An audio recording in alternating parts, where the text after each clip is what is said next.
Welcome back. This week we are looking at the second of three books by Henri Poincare, great French mathematician and philosopher of science. Usually I start these out by giving a very brief overview of the writer and some of the more interesting details of their life. This week, for the first time on this podcast, I'm looking at a second book by a writer. A book by a writer, another of whose books we've already looked at, and so I've already done that brief overview. If you'd like to hear a little bit about Poincare's life, I recommend you check out last week's episode in which we looked at science and hypothesis. At the beginning of that, I went into his life a little bit. This week, looking at another book of his called The Value of Science. We don't need to do that again. And while I have some notes about what he talks about generally, I'm now thinking that it will be better if we instead dive right into the text. The first passage that we're going to read from The Value of Science is the very beginning of the introduction of the book.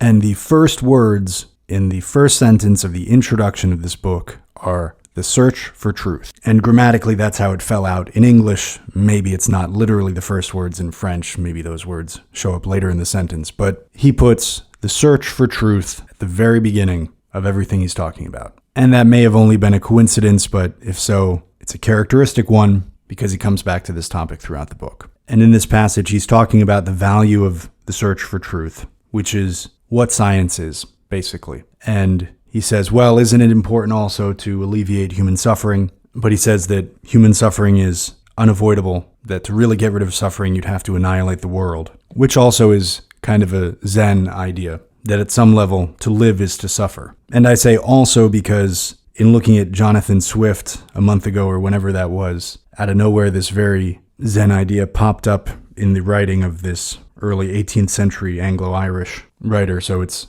interesting to see something similar here, though of course this idea is prevalent throughout European philosophy as well. It's not unique to Zen. But he says that suffering is unavoidable, and more importantly, the point of overcoming suffering, of easing man's material cares, is to make time to seek the truth. That easing suffering is at best a preliminary step in that process. He says that the truth can be scary, it can be cruel, that it's like a phantom, you have to chase it, it's always running away from you. He says that illusion is more consoling, it's more comforting. And he says that to seek the truth, you have to be independent. You can't be attached to a certain ideology or to a certain party. And Heisenberg might have been a little bit better on this when he said that scientists cannot be entirely unbiased and independent. They're part of a particular community. They've had a certain upbringing. It's not reasonable to expect them to be completely isolated in their thinking. It might be a bit more realistic to acknowledge that and then to try to overcome it in your thinking, to acknowledge that you have certain allegiances,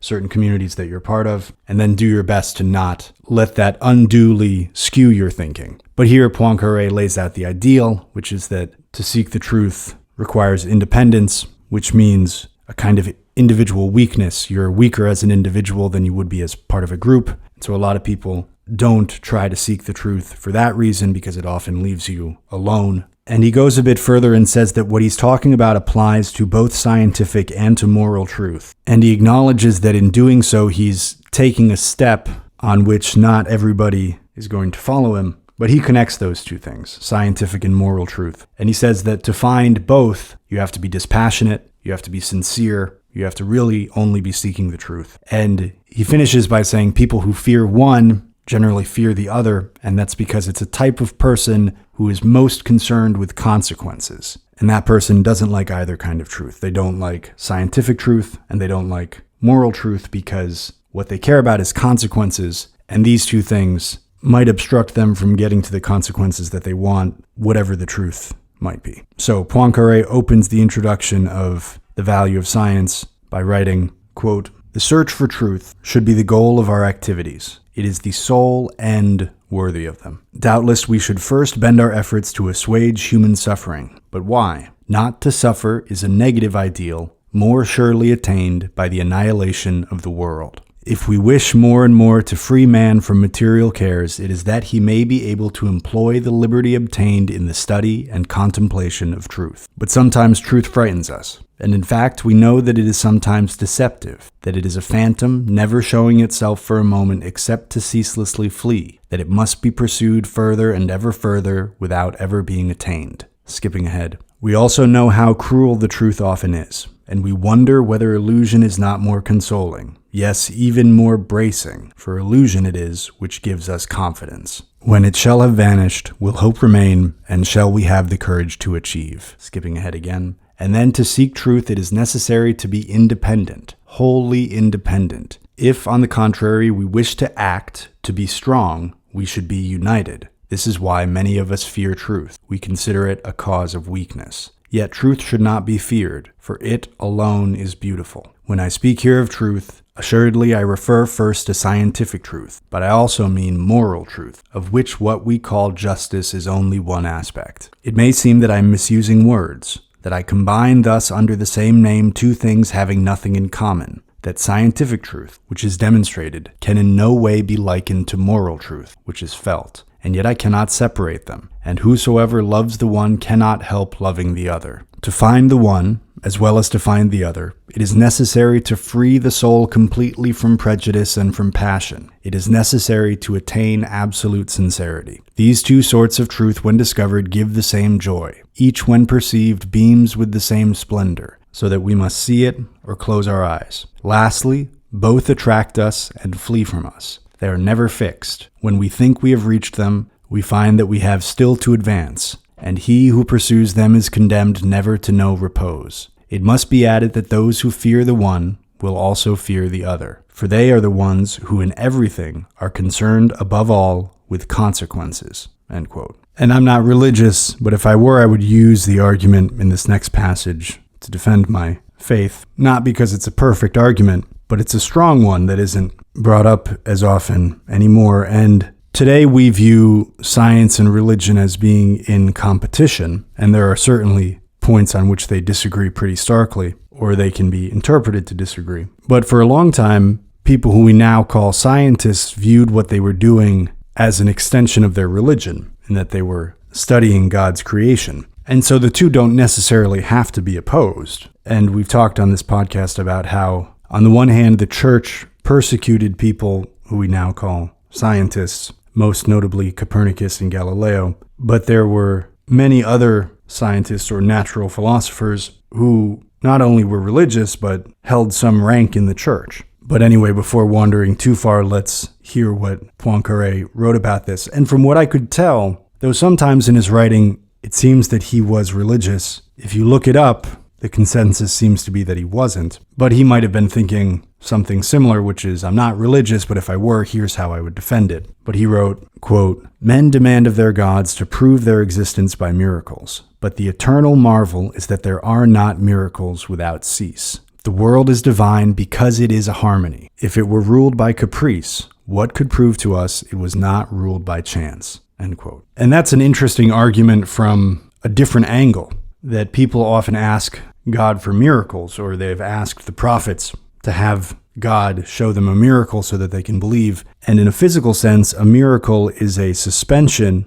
or a violation of a law that is otherwise maintained in the universe, a pattern of behavior. And if you take that natural order and harmony for granted, then a suspension of that order would seem miraculous, would be very amazing. It would amaze the viewer, the spectator. But if you don't take that order for granted, and Poincare comes back to this point in different ways, if there weren't many iterations of the same type of thing, if we couldn't find that there are many rocks that fit a similar pattern, they are a type of rock, or there are many clouds that fit a similar pattern, or plant cells resemble each other in certain ways, or all the different ways that there are patterns in nature that we can study, making science possible. If you didn't have that order, that might suggest a lack of a designer. But instead what we have is a lot of consistency. The universe, as far as we can tell, is not flipping in and out of order. It's not blinking in and out of existence. The laws that Newton established and other guys have added to them hum along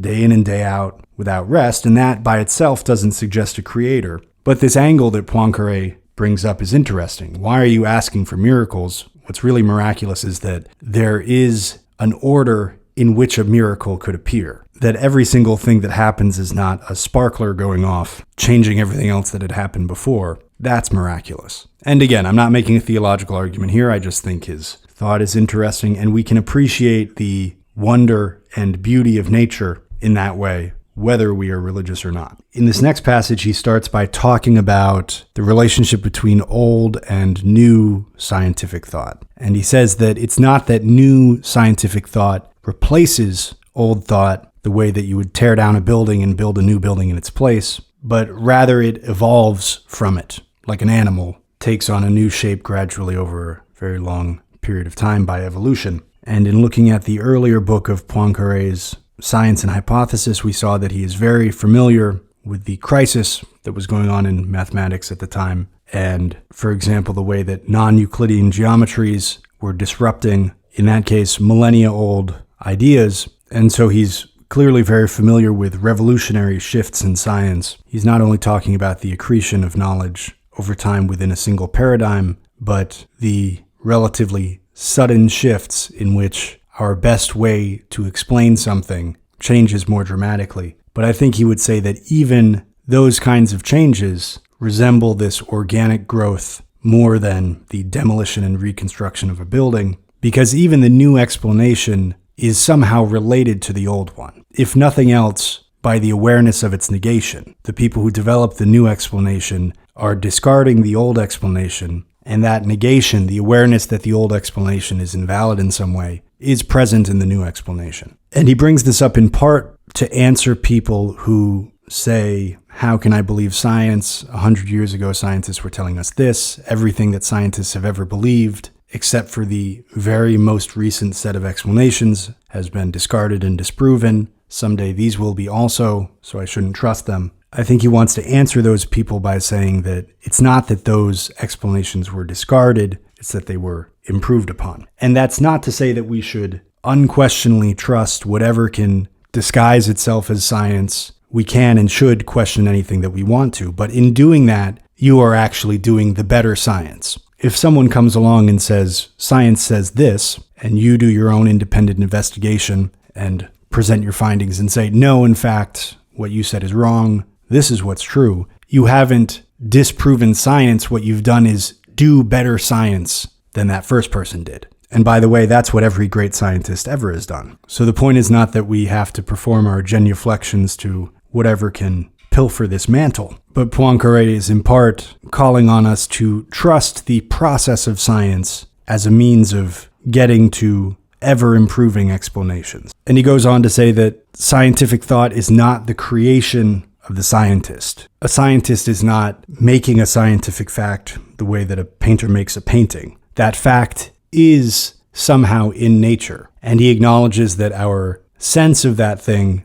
is limited to our senses, and we don't have access to absolute reality outside of the filter of our senses. We can only take it through that filter. But that observed fact, though it exists in the senses of the scientist, it is not purely his creation. And he overcomes what seems like it may be a contradiction there by giving what I think is a very nice definition of objective reality, which is that it is what is common to many thinking beings and could be common to all. And that one takes a little thought, because that's not the same as ultimate reality. Reality as it is seen by God, not by a human being with 5 or however many fallible senses. He doesn't say objective reality is congruent with ultimate reality, but that it is what many thinking beings have in common and what all could have in common. And he says the only thing that fits that latter description, that it could be common to all, is, he says, the harmony expressed by mathematical laws.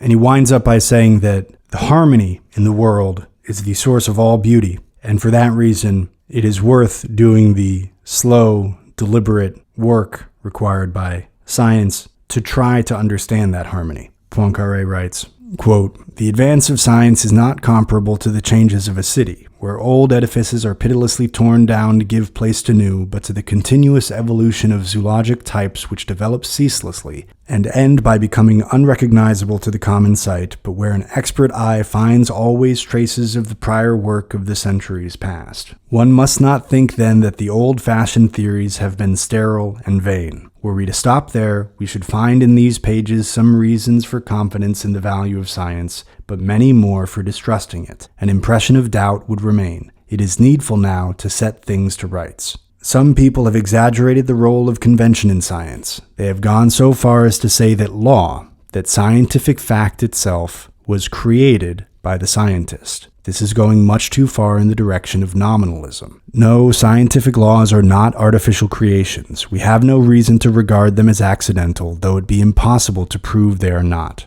Does the harmony the human intelligence thinks it discovers in nature exist outside of this intelligence? No, beyond doubt, a reality completely independent of the mind which conceives it, sees it, or feels it, is an impossibility. A world as exterior as that, even if it existed, would for us be forever inaccessible. But what we call objective reality is, in the last analysis, what is common to many thinking beings, and could be common to all. This common part, we shall see, can only be the harmony expressed by mathematical laws. It is this harmony, then, which is the sole objective reality, the only truth we can attain, and when I add that the universal harmony of the world is the source of all beauty, it will be understood what price we should attach to the slow and difficult progress which little by little enables us to know it better." End quote. In this next section, he's talking about two different types of mathematicians or thinkers, and he describes one as being slow and logical, and he calls them analysts. And he describes the other as being more daring and intuitive,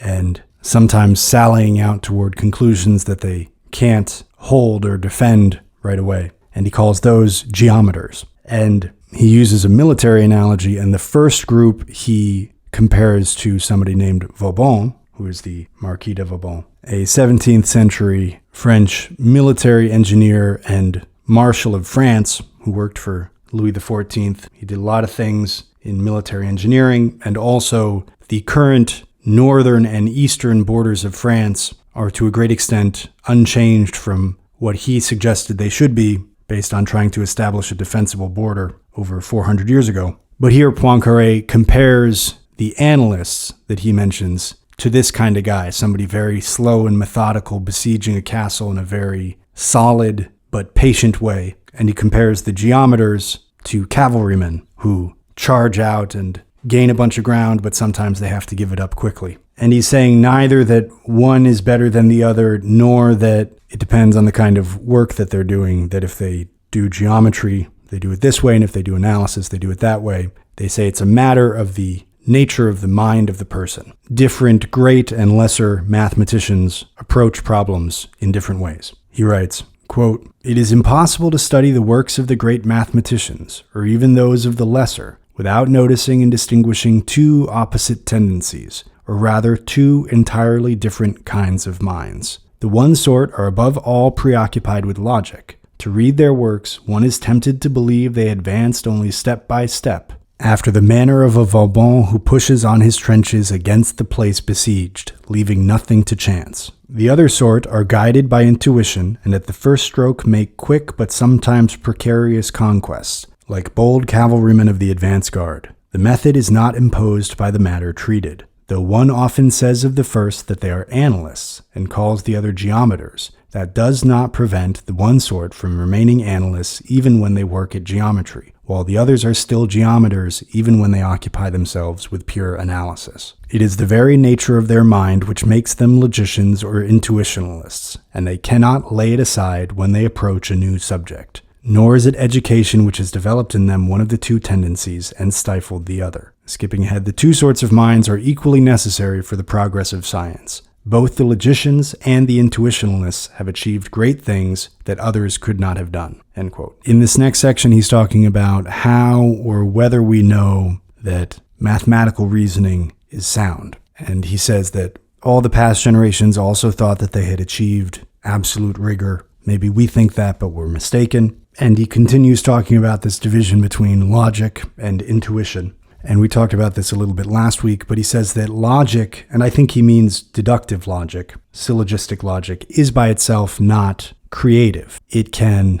at best, get you to a tautology, and that something else is needed. And he acknowledges that the word is not perfect, but he says we can call it intuition, but there are lots of different ideas under it. And then he tries to categorize the different mental actions that take place outside of logic under the umbrella of what he's calling intuition. We might also call it imagination, but this slightly more free movement. So now he's creating a little taxonomy of those processes. And he says you can appeal to the senses, you can use your imagination, you can generalize using the kind of induction that's used in experimental science, that if this is true under these circumstances, maybe it's true under all similar circumstances or all situations in which the circumstances are the same as this. And then he uses a phrase that's interesting but a little unclear. He talks about the intuition of pure number. And unfortunately, he doesn't lay out exactly what he means by this,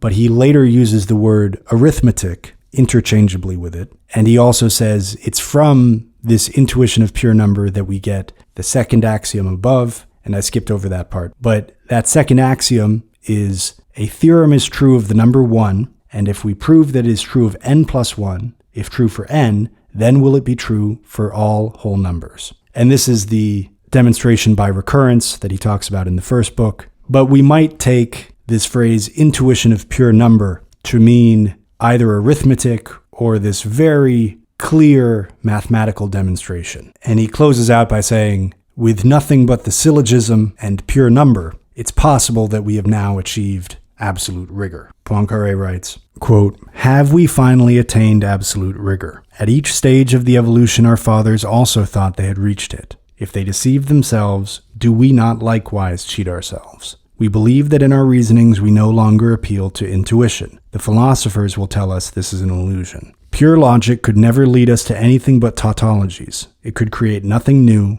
Not from it alone can any science issue. In one sense, these philosophers are right. To make arithmetic, as to make geometry, or to make any science, something else than pure logic is necessary. To designate this something else, we have no word other than intuition. But how many different ideas are hidden under this same word? Skipping ahead, we have then many kinds of intuition. First, the appeal to the senses and the imagination. Next, generalization by induction, copied, so to speak, from the procedures of the experimental sciences. Finally, we have the intuition of pure number, whence arose the second of the axioms just enunciated, which is able to create the real mathematical reasoning. I have shown above by examples that the first two cannot give us certainty, but who will seriously doubt the third? Who will doubt arithmetic? Now, in the analysis of today, when one cares to take the trouble to be rigorous, there can be nothing but syllogisms or appeals to this intuition of pure number, the only intuition which cannot deceive us.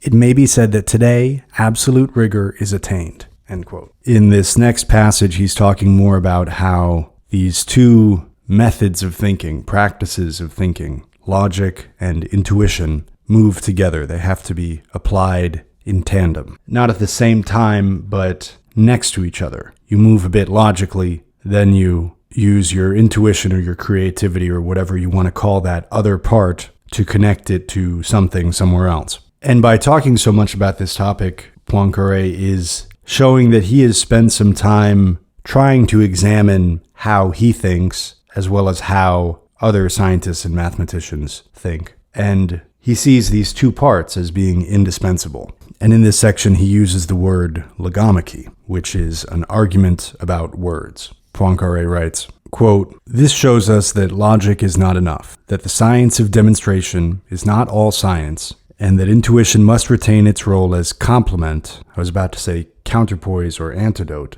of logic. I have already had occasion to insist on the place intuition should hold in the teaching of the mathematical sciences. Without it, young minds could not make a beginning in the understanding of mathematics. They could not learn to love it, and would see in it only a vain logomachy. Above all, without intuition they would never become capable of applying mathematics. But now I wish before all to speak of the role of intuition in science itself. If it is useful to the student, it is still more so to the creative scientist. End quote. And later there was a short line that caught my attention. He writes, quote, should a naturalist who had never studied the elephant except by means of the microscope think himself sufficiently acquainted with that animal? End quote. So if there were a biologist who had only ever studied elephants under a microscope, he never looked at the whole animal, would you think that that biologist knew about elephants? No, probably not. You would say that that biologist knew a lot about the cells in the elephant and what those cells are doing,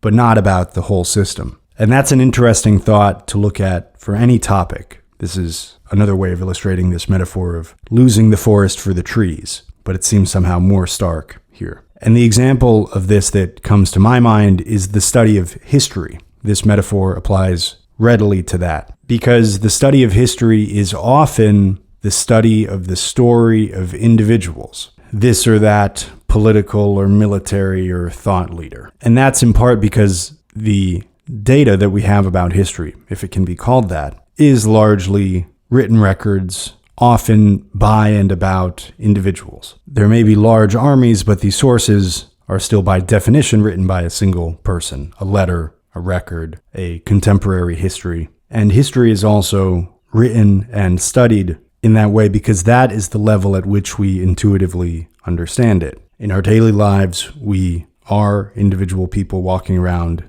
doing stuff, and we interact with other people who are the same. And so then our understanding of history is often a narrative of many individuals. Now, the way that we would take this elephant metaphor a step forward is by talking about the history of a nation. And the word nation in English is often conflated with country or even government. But the word has the same etymological root as the word for natal. Natio has to do with birth in Latin. And a nation is better defined as being a group of people with a number of shared features, usually a shared history, language, ethnicity, culture, probably a territory. And when we define the word nation properly in this way, and don't conflate it with government or country or these other concepts for which there are already perfectly suitable words and we don't need another one, we see that certain countries and governments can overlap more and less with certain nations. And also that, more importantly, nations and countries are not the same. A nation can outlast a government, or a government can outlast a nation. But if we were to carry this elephant metaphor that Poincare is using onto the study of history, we might notice that you can understand a lot about individuals that are part of a nation without seeing the larger story of the nation. To study the group of people in the aggregate is a different kind of study than studying the individual stories of the people in it. And it is in a way comparable to studying the cells of an elephant versus studying the behavior of the whole elephant. Now, the trouble with studying nations in this way is that we don't have that many examples and we don't have that much data. You could say, for example, well, there's something about the English, the Anglo-Saxon, that makes him get on boats and set up colonies in other places. And for some reason, there's something in the Slav, in the Russian, that doesn't do that. But that particular example might be better explained by the fact that the Anglo-Saxons were on a little island and the Russians had and have more land than they know what to do with. And nations are so big that you can't move them around and put them in a different environment to see how they would act the way that you could with an elephant. So it's not a perfect metaphor, but that line of Poincare made me think of this aspect or difficulty in studying history, though it could readily be applied to many other contexts as well. Another short one, he later points out, quote, "Scientific conquest is to be made only by generalization," end quote. And generalizing, when the word comes up, is something that is generally used to say that argument isn't valid. You started at this point and now you're applying it over here, or you're applying a rule to more subjects than it should be applied to. You're generalizing. Don't do that. But ironically, the only way that we can figure out anything in science is by doing exactly that, is by figuring out how something behaves in a particular context, whether it be an abstraction like numbers, or something concrete like the retina reacting to light, or something that we can now only explain as being somewhere in between, like an atomic particle, by establishing some behavior and then making a statement that all similar phenomena will behave in the same way under the same circumstances. And the trouble is you have to do that very carefully because it's very easy to do it wrong. You can extrapolate out in a way that's not valid, but when we do generalize in a valid way, that, according to Poincare, is the only means to scientific conquest. In another section that I'm not going to read from, he points out how we do not have a direct intuition of the equality of two intervals of time, that we use devices, clocks or chronometers, to say that this amount of time and that amount of time are the same. They're both an hour or a minute, but our subjective perception would not be able to tell us that. If you had somebody wait for 1 minute and then you had them wait for 1 minute and 5 seconds or 1 minute and 10 seconds, they wouldn't be able to tell you which one was a minute and which was 1 minute and 10 seconds. Though they could certainly tell you which was a minute and which was an hour. And he also points out that if there are two clocks that are showing different times, we don't have any way of knowing which one is the correct one, or if there is such a thing as the correct one, because in a certain sense, timekeeping is something that we made up. But we decide which one is correct based on what's convenient. If there are two clocks in your house and they're 10 minutes apart, and you're living in 1904 when this book was published, then maybe you look out the window and see what the town clock says, and whatever that says, you make sure both clocks in your house show that time. But that's a matter of convenience. He says you pick one over the other because it's convenient, not because it's true or correct. And I don't know the story of the connection between all of this physics and the atomic clock. We now take it for granted and have for, I guess, over 2 decades. I remember when the atomic clock was established, and I'm sure there's a relatively straight line between Poincare and his friends worrying about how we don't know what time it is really and the development of the atomic clock. But we'll have to learn about that another day. There's another section later, again, that I'm not going to quote from, where he's talking about how it's not clear if you have a set of events, which one is the antecedent and which is the consequent of the other, which is the cause, which is the effect. And he says we sort of assume this based on experience and our perception of the events that are happening. But he points out that our perception is not always reliable. If we were to rely only on our senses in trying to understand thunder and lightning, we would say the light comes first and then the sound comes. Or maybe that the light causes the sound even. But we now know that they happen simultaneously and they have the same cause. But that's not immediately obvious to our senses. So he says we have to be careful about our sensed perception of cause and effect. If there are a few things going on apparently in sequence, it cannot be taken for granted which is the cause and which is the effect. And a bit later when he's talking more about cause and effect, he writes, quote, "Have we really the right to speak of the cause of a phenomenon? If all the parts of the universe are interchained in a certain measure, any one phenomenon will not be the effect of a single cause, but the resultant of causes infinitely numerous. It is, one often says, the consequence of the state of the universe a moment before. How enunciate rules applicable to circumstances so complex? And yet it is only thus that these rules can be general and rigorous." End quote. And this was encouraging to me because when you're trying to look at cause and effect in politics and in sociology, never mind the fact that there are many potential causes of a thing. In fact, there are often many causes, not just potential causes. If you look at the cause of a certain war or the cause of a certain economic depression, and you say, what are the causes of it? More often than not, there are more than one. There might be a main one, but there are often other contributing factors as well. And so then you try to develop a model that accommodates all of this. And as you do, you're trying to cut out what doesn't matter and keep what does to try to account for and simulate those main causes, at least. And it becomes complex. And you come to this conclusion that he's talking about is that the cause of this event is the state of the entire universe a moment before. And that might seem like an exaggeration. You say, what could the solar system, much less the universe, possibly have to do with human events? And you start to sound like an astrologer, except that you don't have to go too far to find examples like the Battle of the Eclipse in the 6th century BC, in which the Medes were fighting the Lydians near Pteria, which is outside of what is today Yozgat in Turkey. And an eclipse took place during the battle, which led the two parties to stop fighting and agree on a peace for a while. So if you had developed your very sophisticated model of Asia Minor in the 6th century BC, and you failed to account for the position of the moon, then your model would have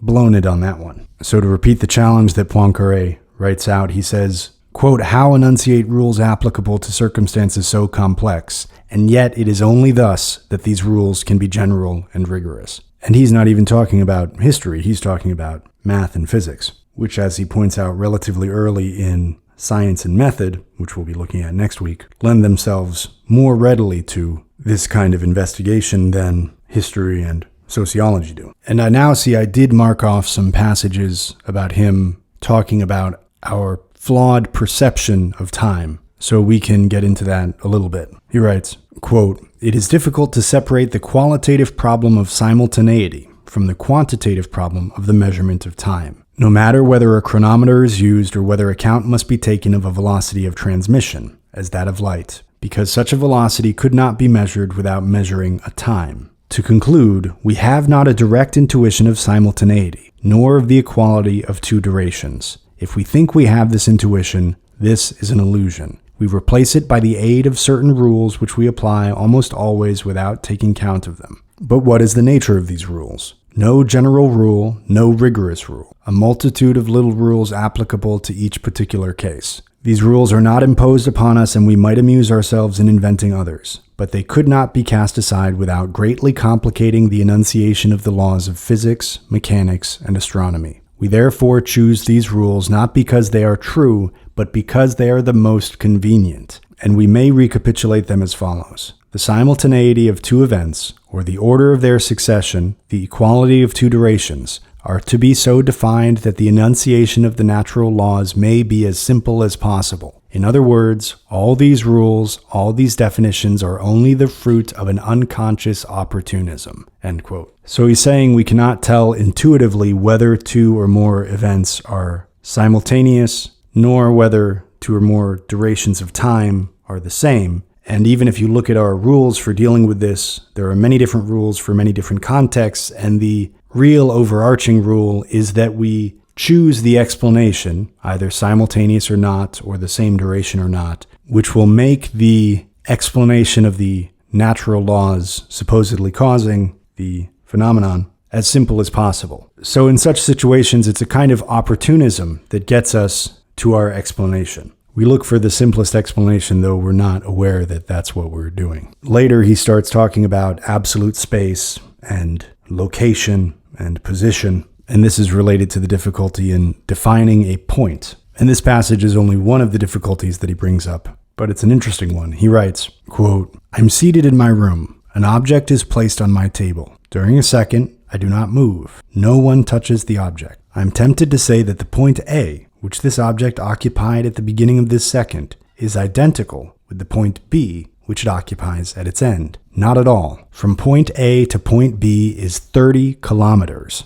because the object has been carried along in the motion of the Earth. We cannot know whether an object, be it large or small, has not changed its absolute position in space. And not only can we not affirm it, but this affirmation has no meaning, and in any case cannot correspond to any representation." End quote. And I looked this up. The numbers that he used are still accurate. For the speed of the Earth in its orbit, they say 67,000 miles an hour, which is about 18 miles or 30 kilometers per second. And so it's interesting to think that on one level, if there's something sitting perfectly still on your desk, that object is actually moving 18 miles per second. But the larger argument that Poincare makes is that we can't know in absolute space how something is moving. And he doesn't point this out, but I've read this somewhere else. If you zoom out and include the Earth's motion around the sun, then there's this extra motion that you don't think of initially. But also the solar system itself is moving in a certain way, as is the entire Milky Way. And I think that's as far as they know. I don't know if they think the universe is moving or something. So in terms of absolute space, the whole universe put into a kind of coordinate grid, how is a particular object moving related to a fixed point in that grid? We can't know. So it's not even necessarily accurate to say that your morning coffee is moving at 18 miles per second, so you don't have to hold on to it so tightly, don't worry. The point that he builds toward about localization and position and points is the following. Quote, "In a word, the system of coordinate axes to which we naturally refer all exterior objects is a system of axes invariably bound to our body and carried around with us. It is impossible to represent to oneself absolute space. When I try to represent to myself simultaneously objects and myself in motion in absolute space, in reality, I represent to myself my own self, motionless, and seeing move around me different objects, and a man that is exterior to me, but that I convene to call me," end quote. And he's even going a bit further there. He's not only saying we can't do the calculation about how something is moving because we don't have enough information yet. That's part of the point that he makes earlier, but now he's saying we can't even imagine it, because if you imagine yourself on the Earth, which is rotating and orbiting the sun, which is in the solar system, which is going around in the Milky Way, which is apparently moving in some way also, you are still looking at that imaginary picture from the fixed point of your vision, your imaginary vision. And he's saying that's not what absolute space is even. That's still another demonstration of this point that he makes there, which is that our concept of localization is a kind of coordinate grid that we carry around with us. And somewhere he defines localization saying that it is a perception of the physical motions that you would have to make to get to a thing. So if you localize a chair in your room, it means you have some conception that to get to the chair, you'd have to stand up, walk a few paces, and you'd be at it. Or to localize the sun, you'd have to get in a spaceship, fly for 8 minutes at the speed of light or whatever it is, and then you could get there. And he says our system for localizing is this thing that we carry around with us, and the nexus of it is ourselves. And that's not a concept of absolute space. Unfortunately, I couldn't see that he somewhere said absolute space is instead X, Y, and Z, but maybe he'll talk about that some in Science and Method, because there's certainly a little bit of overlap between what he talks about in The Value of Science and in Science and Hypothesis, though there's still a tremendous amount of new material, and it's certainly worth reading both books. And in a closing thought about space, he says, quote, "All we can say is that experience has taught us that it is convenient to attribute 3 dimensions to space," end quote. So our assertion that we live in 3-dimensional space is purely based on the convenience of using that thought. And we should be troubled or possibly excited by this because, as he's pointed out earlier, we have bad intuitions about time. We have bad intuitions about space generally. That's a separate section that I didn't really go into. And when we use devices to measure time, we come out with something that is different from our perceptions. And so the foundation of our perception of space being in 3 dimensions as only a matter of convenience leaves wide open the possibility that there are other dimensions that we're not really aware of because they are somehow outside of our perception. In this next passage, he's talking about the value of mathematics. And first, he addresses people that he calls practitioners. And we might say people who are practical, or they think of themselves as practical. And they're asking, what's the use of math? How does it help us make money? And he says that the question needs to be flipped around, and we should ask, what's the use of making money if we have to sacrifice art and science and our reasons for living in the process? But in terms of its practical value, he says there are all kinds of people who criticize theory and have no idea that that's how they get their daily bread. And what he means is that this kind of math is obviously everywhere in daily life. And we probably have more respect culturally for math than they did 100 years ago. Maybe we understand its value a bit better, even at the popular level. But he points out later, not in this passage, but in one we're going to be looking at a bit later, that even Tolstoy questions or rejects the notion of math or science for its own sake. And even when I was reading that, it comes up in What is Art? I was thinking that the only way that you have the information that you need to make more significant connections later is you have people tinkering with things, the use of which is not yet clear, and then at some point it gets used as a piece of a larger puzzle. So even math or science whose use is not immediately obvious has benefit and is worth doing. Now, the argument against this is we could all think of research that we've seen done, particularly in fields outside of math and physics and astronomy, really hard sciences, that is funded by taxes, and you wonder, why the heck are they spending money on that? And for me personally, I would never say this of actual, sincere, genuine scientific research, but you occasionally see something that is clearly ideologically driven. And more importantly, when you look into it, the science behind it seems very shaky. But anyway, that's not what Poincare is talking about, and that's not what Tolstoy was talking about either. But Poincare would say to Tolstoy that you need the science or math for its own sake, because that's how you get all the intermediate discoveries, all of the necessary connections in order to form something larger later. Then after the practitioners, the so-called practical people, he talks about people who would ask about the connection of math to nature, particularly to very high-flown theoretical math, whose application is not immediately obvious. And he says that math in particular has two prime values. One is philosophical and the other is aesthetic. And he says part of its philosophical function is to help the philosopher to understand number, space, and time, these very difficult concepts. But along with that is the aesthetic value of math, and he talks about that for a bit. And he closes by saying that if math had only one of these two, either only its physical or its aesthetic value, it would still be worthwhile, but in fact it has both of these together. Poincare writes, quote, "You have doubtless often been asked of what good is mathematics, and whether these delicate constructions entirely mind-made are not artificial and born of our caprice. Among those who put this question, I should make a distinction. Practical people ask of us only the means of money-making. These merit no reply. Rather would it be proper to ask of them, what is the good of accumulating so much wealth, and whether, to get time to acquire it, we are to neglect art and science, which alone give us souls capable of enjoying it, and for life's sake, to sacrifice all reasons for living. Besides, a science made solely in view of applications is impossible. Truths are fecund only if bound together. If we devote ourselves solely to those truths whence we expect an immediate result, the intermediary links are wanting, and there will no longer be a chain.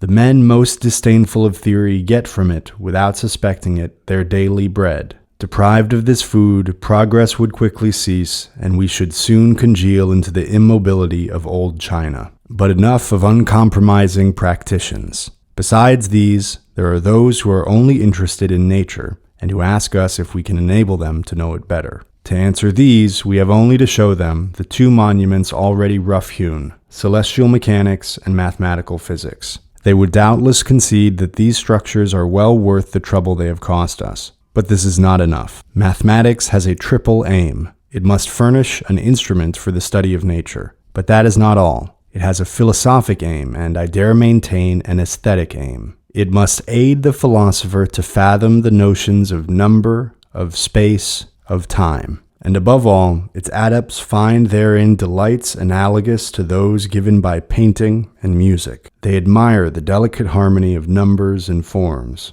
They marvel when a new discovery opens to them an unexpected perspective, and has not the joy they thus feel the aesthetic character, even though the senses take no part therein. Only a privileged few are called to enjoy it fully, it is true. But is not this the case for all the noblest arts? This is why I do not hesitate to say that mathematics deserves to be cultivated for its own sake, and the theories inapplicable to physics as well as the others. Even if the physical aim and the aesthetic aim were not united, we ought not to sacrifice either." End quote. In this next passage, he's talking about the relationship between physics and math. And he says, on the one hand, it's been a long time since science was just theories. And I think he's thinking both of the ancient Greeks and their theories about what matter comprises. But he might have been expanding it to some of the metaphysics of the 18th century. But he says that experiment now says the final word on what is true,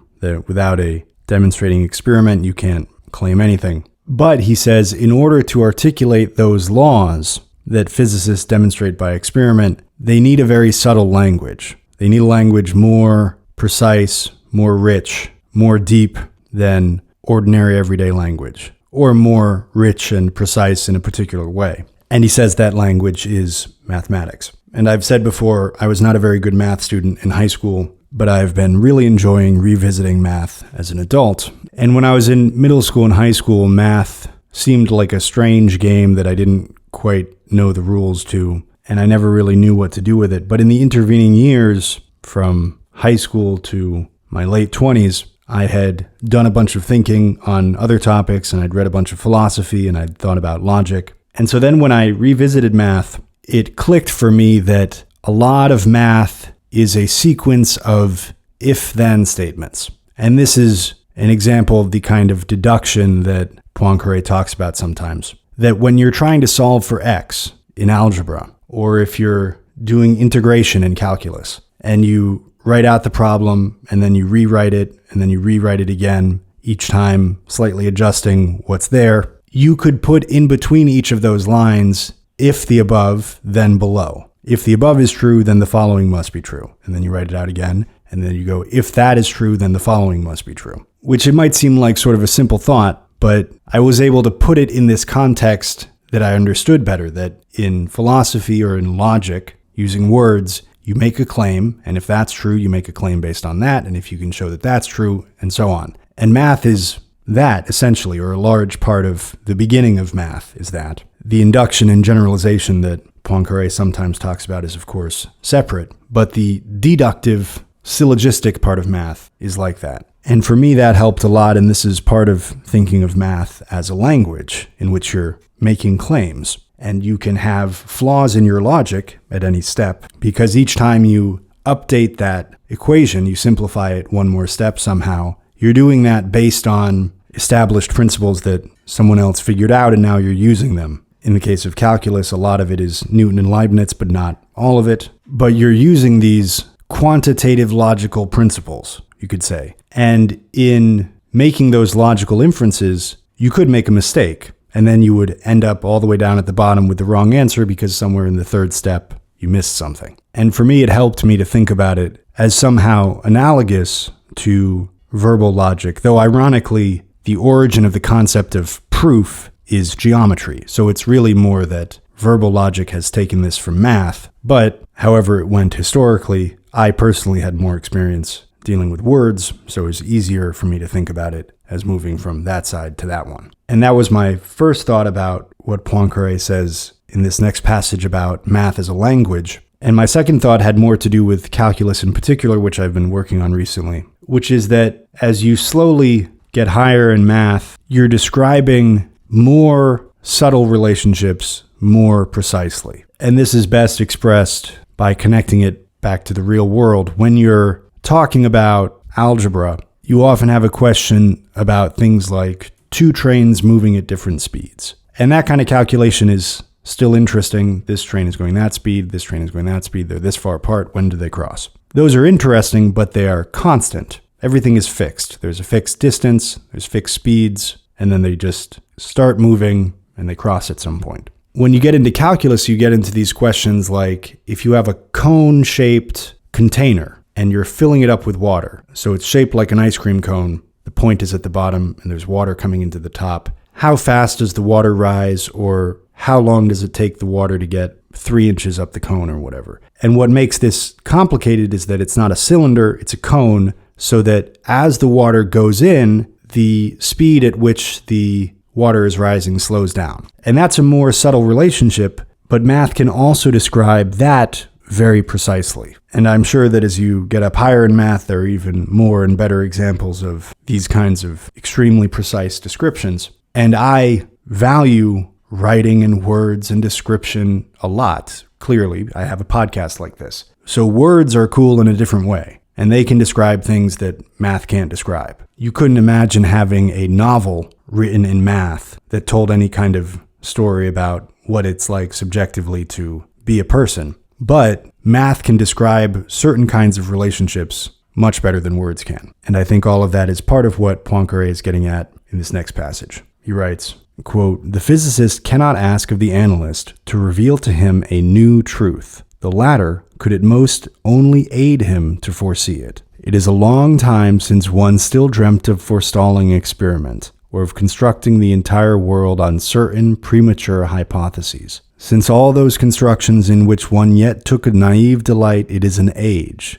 Today only their ruins remain. All laws are therefore deduced from experiment, but to enunciate them, a special language is needful. Ordinary language is too poor. It is besides too vague to express relations so delicate, so rich, and so precise. This, therefore, is one reason why the physicist cannot do without mathematics. It furnishes him the only language he can speak." End quote. And this next one is a bit shorter, but he's saying a little bit more about the role of the mathematician. And he compares it to that of an artist, that a mathematician should be permitted to work in an open-ended way, the way that an artist is. And of course, Tolstoy would say he has very particular constraints on what an artist should be doing too. And he suggests toward the end of his book that somebody besides him ought to write a similar kind of book about the role of science that he wrote about art. So Tolstoy would probably say, I don't only constrain science in this way, I constrain art in the same way, perhaps more strictly. But anyway, Poincare says that the mathematician should be allowed to work the way that an artist does. He writes,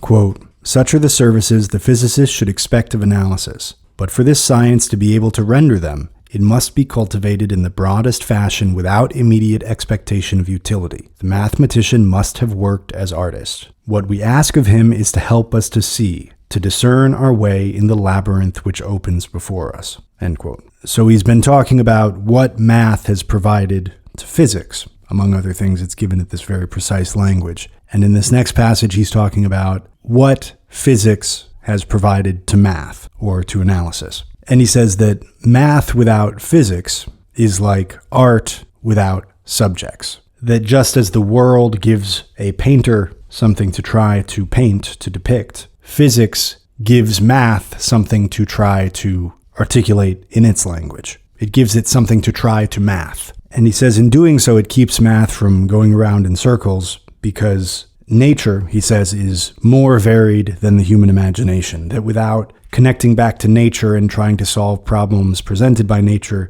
math would probably get twisted around itself and people would be going around in circles trying to solve the same problems forever. And in thinking about this relationship between mathematics, which doesn't have a very clear definition, we all know what we're talking about when we say mathematics, but the way that we say biology is the study of life, we don't have such a clear definition of what math is, but it's some kind of manipulation of abstractions. In thinking about the relationship between that human activity and the rest of human life, it's worthwhile to remember that math began as applied math. When you talk about pure math and applied math, it's easy to think that pure math is the more sacred of the two. It's untainted by all the messiness of the world. It's somehow perfectly rigorous, and it's done for its own sake. There's something almost numinous about it, whereas when you compare that to applied math, math in engineering and technology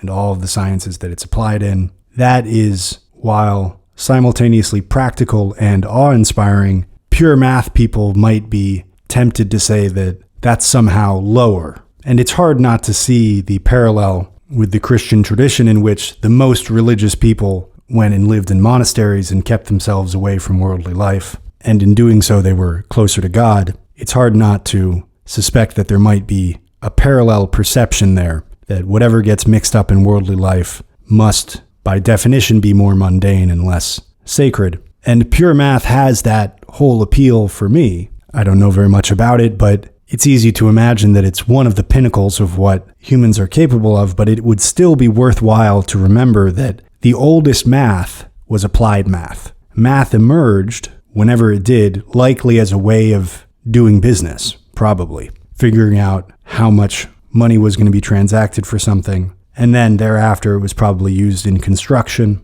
I've read about this in the past, but I can't remember the details of it. But if you're trying to build a nice building, it doesn't take too long to figure out that it's useful if you try to measure it in certain ways, though it might have taken humans 50,000 years to figure that out. But math first emerged as a means of understanding the world, and then pure math came later. It grew out of that practice. Poincare writes, quote, "Let us now see what analysis owes to physics. It would be necessary to have completely forgotten the history of science not to remember that the desire to understand nature has had on the development of mathematics the most constant and happiest influence. In the first place, the physicist sets us problems whose solution he expects of us. But in proposing them to us, he has largely paid us in advance for the service we shall render him, if we solve them. If I may be allowed to continue my comparison with the fine arts, the pure mathematician who should forget the existence of the exterior world would be like a painter who knew how to harmoniously combine colors and forms, but who lacked models. His creative power would soon be exhausted. The combinations which numbers and symbols may form are an infinite multitude. In this multitude, how shall we choose those which are worthy to fix our attention? Shall we let ourselves be guided solely by our caprice?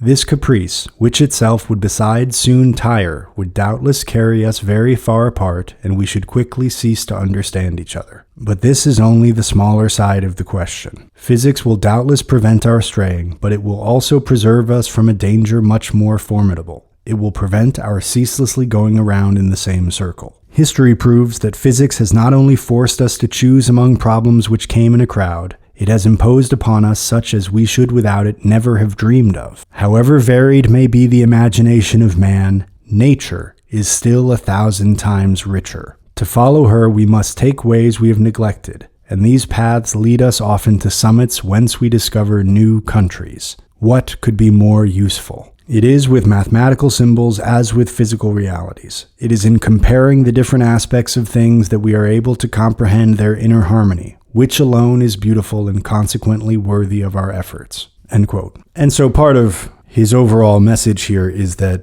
math and physics have a kind of symbiotic relationship. They support each other. They help each other. It's not that one is better than the other. In this next passage, he's talking about astronomy and its value and how it should be best promoted to governments and ultimately to the public so that it can be funded. And this conversation is a little bit dated because at the time, the practical value of astronomy for governments was still mostly centered on navigation, on having very precise star catalogs and tables so that ships at sea could most effectively know where they are and find the best routes to where they were trying to get to. And now we use space for satellites and ICBMs and all kinds of things. So it's easier to make the argument for astronomy, but astronomers still have to justify their expense. So it remains a relevant conversation. But Poincare says we should make this argument not from the practical angle, or not only from that angle, but by saying that astronomy makes us grand. It gives us a sense of our place in the universe and how great our minds are because we can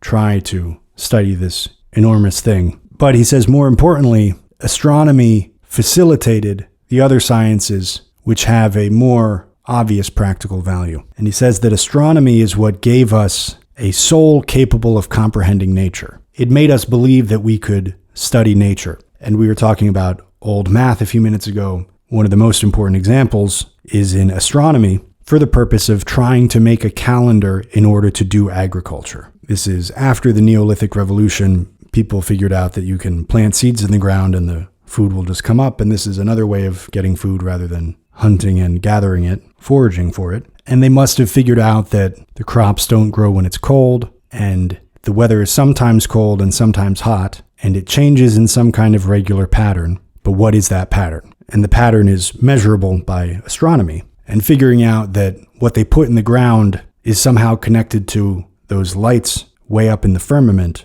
realizing that there was some connection between those things must have been awe-inspiring for the first human to imagine it. But this is a very early application of math, perhaps earlier than the trade and construction purposes that we talked about before, because both of those, trading in large amounts and building elaborate structures, were a consequence of agriculture. You have agriculture, then you have a surplus harvest, then you have a silo to store the surplus, and then you have people trying to steal it, and so you need to protect it. Before long, you have a large settled group, and eventually they're building buildings and participating in commerce. But I imagine, though I'd be open to a different view, that agriculture would have come before those things. And some sense of the calendar year would have been required to do that. And that would have required some proto-astronomy. So I'm thinking that that use came first. But anyway, in this passage, Poincare invites us to imagine that the Earth had clouds like Jupiter does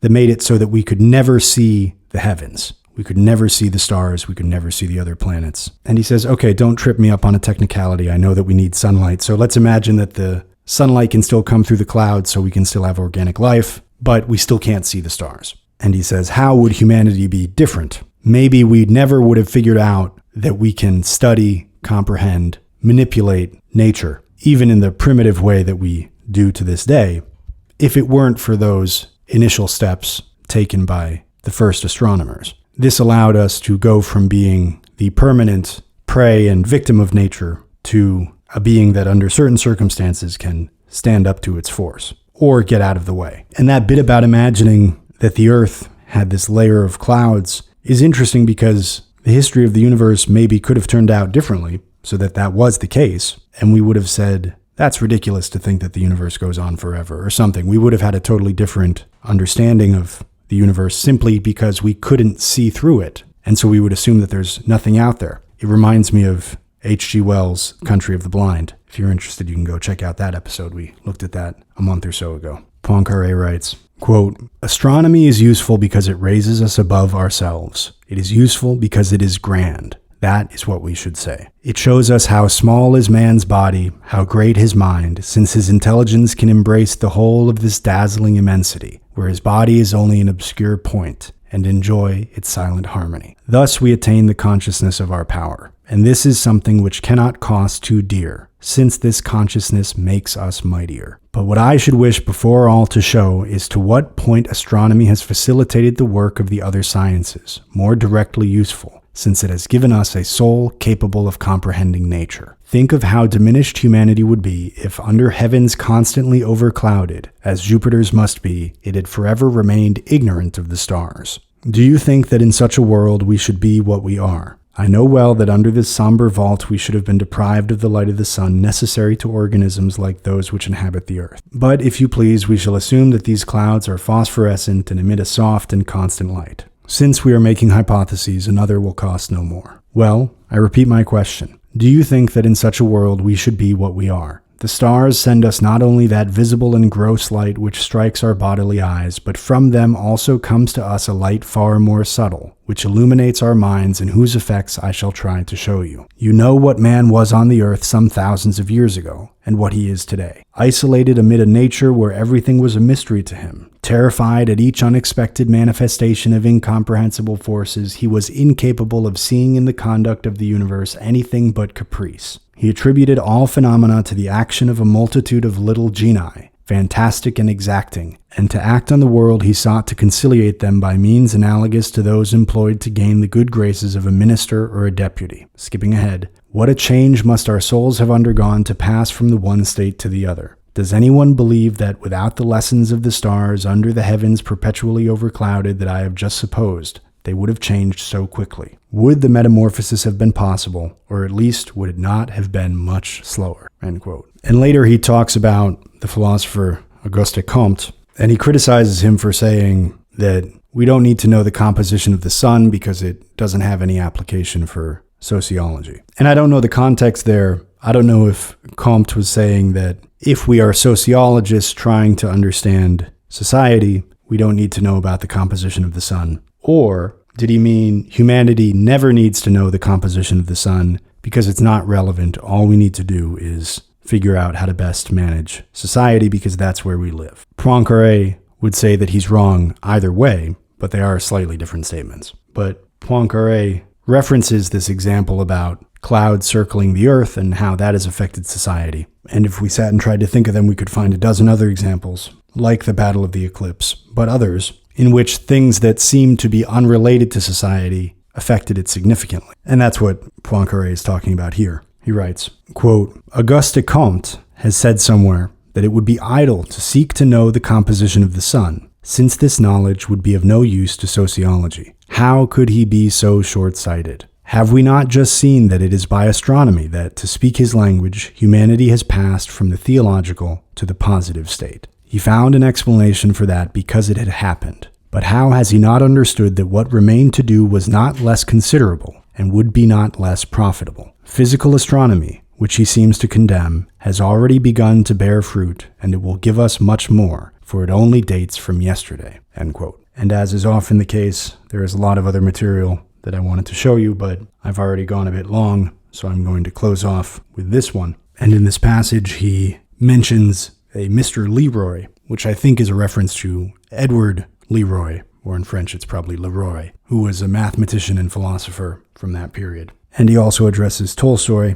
and though he doesn't mention the book by name, I think he must be talking about what is art, because Tolstoy talks about this topic in there. But Poincare is defending science for its own sake, and he talks about how scientists choose the facts to try to know, because we can't know all of them. How do we decide which things to try to know? And he says, Tolstoy says that scientists do this at random, and he says, No, scientists do it in order to complete an unfinished harmony or to find what will open up broader vistas of other facts. He talks here about the value of civilization and what makes it valuable. And in defending science for its own sake, he has said earlier that investigating what doesn't have an immediate practical application may well someday have one, even though it's not clear what it is now. It will help to answer some other question, so it's worth it to accumulate this information because someday it'll be useful, if it's not immediately useful. But here he goes further than that and says, even beyond